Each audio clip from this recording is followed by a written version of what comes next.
저는 지난해 한 10월 달쯤에 모든 주식을 다 처분을 했거든요. 그렇군요. 왜냐면 예, 뭐 부동산과 증시는 또 양대 투자 이 처로 볼 수 있는데 증시도 마찬가지로 보면 될까요? 어떻습니까? 예, 근데 이제 저는 그 주식 투자 하시는 분들이 조금은 큰 시각에 그 민첩함이 좀 필요한데요.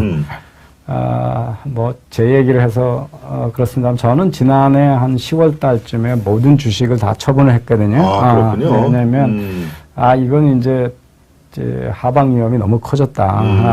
뭐 항상 꺼질 수밖에 없는 거니까요. 그렇군요. 그래요. 근데 그래서 그 주식을 투자했으니까 계속 붙들고 있고 이런 것들은 특히 거시경제, 특히 이제 미국 경제 흐름에 대해서 조금 주의 깊게 보시면서 그 유연하게 대처해야 되는데 그 많은 우리나라의 우리나라 주식 투자가 참 어려워요. 왜냐하면 그 투자 자문이라고 하는 시장 기능이 너무 약해요. 그러니까 증권사고 은행이고 맨날 매수 의견만 내지 매도 의견을 내는 적도 없고 그렇잖아요. 그래서 상당히 어려운데 투자의 옵션을 좀 다양하게 하실 필요가 있어요. 꼭 개별 주식을 사야 되냐. 그러니까 주식을 했어도 지금쯤이면 상당히 경기 방어적인 주식으로 옮겨 탔어야 되고 그래야 되잖아요. 그리고 또 이제 불경기에 뜨는 주식들이 있거든요. 또 있죠. 그래서 뭐 신용 추심하고 뭐 이런 회사들 이럴 때는 주식 이렇게 막 망하는 회사가 많으면 회사채 싸게 샀다가 나가는 그런 회사들은 불경기형 거거든요.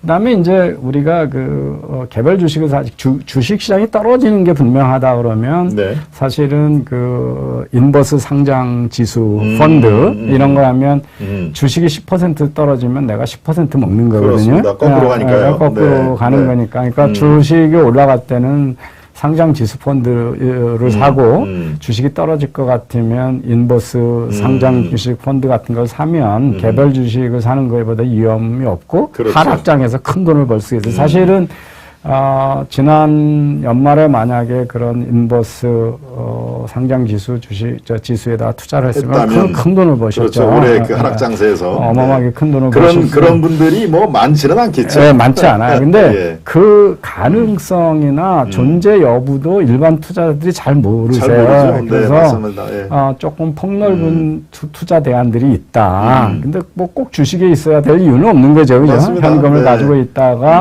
하는 거고. 이 자꾸 물타기를 해가지고 내가 최저점을 예측 가능한 것처럼 생각을 하시는데 사실은 누구도 최저점을 알 수가 없으니까 사실은 좀 인내를 가지고 이제 주식시장이 다시 턴어라운드 했다 해서 한 10% 올랐을 때 사도 그 다음에 돈 벌 기회가 있거든요. 그래서 이렇게 경향이 전환됐다라고 하는 뚜렷한 조짐을 보시고 투자에 들어가도 좋습니다. 그래도 주식의 격언 중에 무릎에서 사서 어깨에서 팔라는 거 아닙니까? 어깨에서 팔라고 하면 타이밍을 못 맞추니까. 근데 이제 사실 현실은 무릎도 어깨도 잘 모른다는 거죠. 맞습니다. 저도 뭐 증권 담당 기자를 꽤 했습니다만은 증권 담당 기자나 아니면 경제학 교수가 주식해서 이 돈을 번다는 것은 매우 낙타가 뭐 소방처럼 어렵다는 얘기를 우리가 합니다.